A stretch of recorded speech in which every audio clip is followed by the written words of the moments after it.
There is something that happens when you spend enough time around people who run genuinely good operations. The person at the top, the one the whole thing runs through, is somehow the least visibly busy person in the room. They are not chasing deadlines. They are not staying late to fix what broke. They are not the one in every meeting making sure nothing falls through the cracks. And for a long time, that pattern reads as suspicious. Like they are not pulling their weight. Like someone else must be carrying the real load. But the longer you watch, the more you realize the operation is not running in spite of them stepping back. It is running because of it. That distinction took me longer to understand than I want to admit. And until you understand it, you will keep measuring the wrong thing. You will keep equating presence with contribution. You will keep treating exhaustion as a signal that you are doing it right. And you will keep wondering why the gap between your effort and your results never closes the way it should. So let me tell you what I actually figured out about this. Most people are working in the wrong direction. Not the wrong tasks necessarily, though sometimes that too. But directionally wrong in a way that compounds over time. When most people think about work, they think about outputs. What needs to get done today? What is on the list? What is due? What is waiting? And that makes total sense when you are starting out, because in the beginning, outputs are everything. You have to produce to prove the thing works. You have to show up and deliver before you have earned the right to step back. But here is where most people get stuck. They never transition out of that mode. They get better at producing outputs. They get faster. They get more efficient. They optimize the execution. And then they wake up 3 years in still doing the same thing, just more of it. And they cannot figure out why scaling feels like running through sand. The reason is that output-oriented work does not compound. It resets. Every day, you have to show up and do it again. The work you did yesterday does not make today's work easier. You are not building anything that accumulates. You are just keeping pace. The best operators figured this out and made a different choice. At some point, usually earlier than you would expect, they stopped optimizing for outputs and started investing in what I think of as upstream work. The work that makes other work happen. The process. The documented standard. The trained person. The decision framework that means a situation gets handled correctly even when they are not in the room. Upstream work is slow. It feels unproductive when you are doing it because the payoff is deferred.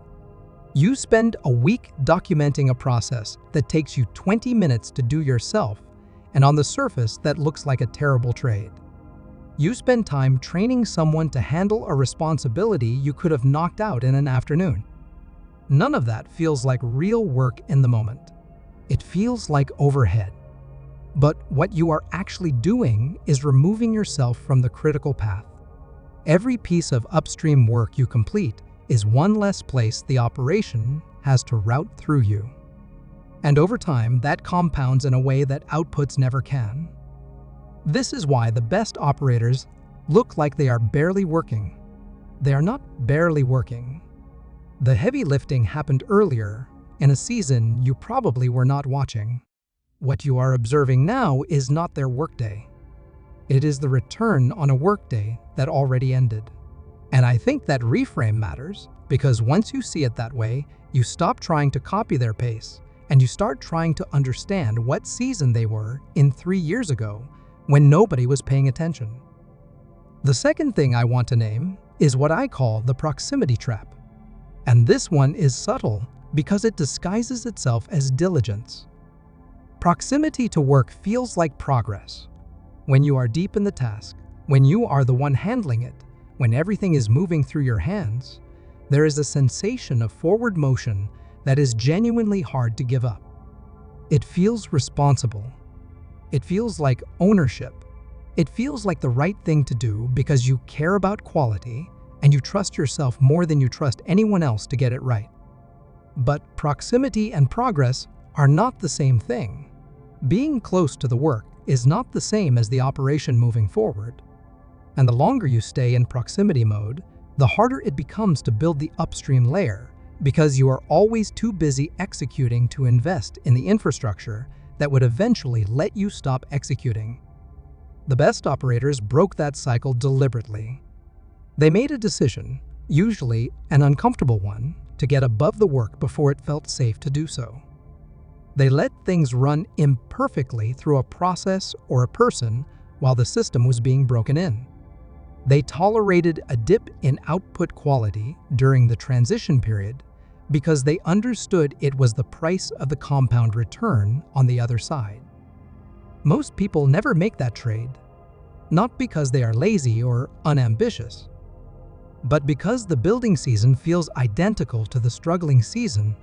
When you are in it, you cannot tell the difference between grinding through a hard patch and grinding because you never built the thing that was supposed to carry the load. Both feel like hard work. Both produce exhaustion. Both make it easy to tell yourself that you just need to push through a little longer. The way you tell the difference is by asking one question. Is the work I am doing right now making future work easier, or is it just getting today's work done? If it is the latter, you are not building. You are maintaining. And maintenance without a foundation underneath it is just a slower version of starting over every day. The highest leverage work is almost always invisible. Nobody sees you building the process. Nobody sees you writing the standard. Nobody sees you doing the 10th iteration of a system that keeps breaking until it finally holds. The visible work is the execution, the output, the thing that gets delivered. And so there is a natural pull to stay in the visible layer because that is where the feedback is, and that is where it feels like things are happening. But the invisible layer is where the operation actually gets built. And the operators who figure that out early are the ones who, years later, look like they have some kind of unfair advantage. They do. It just happened in a season of invisibility that looked, from the outside, exactly like everyone else's hustle. The difference is that while everyone else was optimizing the hustle, they were using it to build the thing that would eventually replace their presence. So the question worth sitting with is not how do I work less? That is the wrong frame. The question is, where is my upstream layer right now, and am I actively building it? Or am I still optimizing outputs and calling it progress? Because the answer to that question tells you more about where your operation is headed than any metric on your dashboard. Next episode, we are going into something that connects directly to this. The moment a system becomes real. Because building the upstream layer is one thing. Knowing when it has actually taken hold, when you can trust it, when it is real versus when it just looks real on paper, that is a different skill entirely. And most operators get that wrong in a way that costs them. I will see you tomorrow.